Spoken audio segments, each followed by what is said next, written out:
abanga ate kitunga kitambula naawe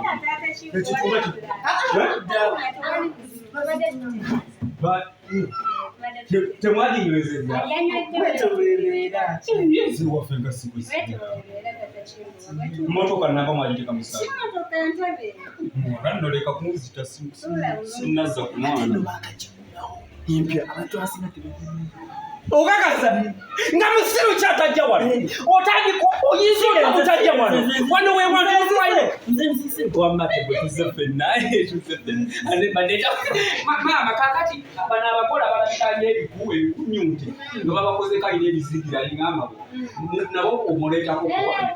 bano bebassebo kimala mubeeramu apaati omontyo buli omu alina apaati omontyo bano bonna babudabudaffe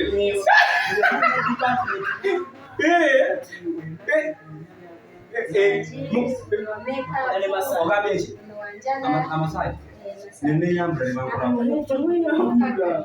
bannange nze kino sikiraba munasonyiwa tata wa mukyalinde wano kituufu waŋŋambe wabeera bamaswanku masunda beeni batole mu namba ze babiri wano wanobasalira oyo ebifaananyira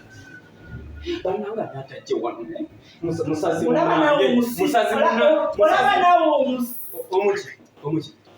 omuki musiru salama leko musazi munange bamukolako naye begamba tubukale fenna ebifo ebibukadde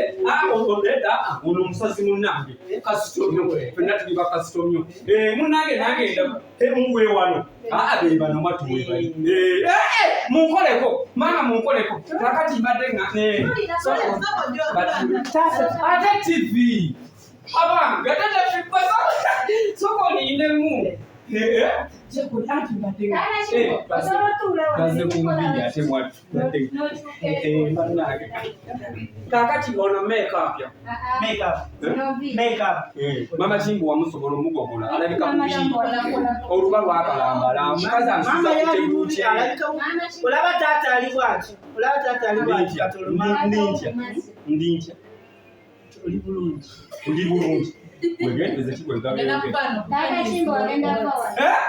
enakwadde kati naye bannange muleke ebintu bino mutugambe nga abasinga tuli bubi mama Kingu wansuza bubi encaca tategereka omukazi agala nemujje mazima njala kubiye gwe twabonabona muze tubize motoka zetene njipanza neotesa omukazi netugera batame kankome nebayita kapone nebavegolo dubayo nebajja kwena kwena mbazi kwena kwakone ebintu byekizirusiru nasula kasala sakaka sanengagire bina ambonya abonyeza nyala kuwulye mama wange mulete kuhandiza omukwasa omukyalo amugo agenda mufanja afala nenga laira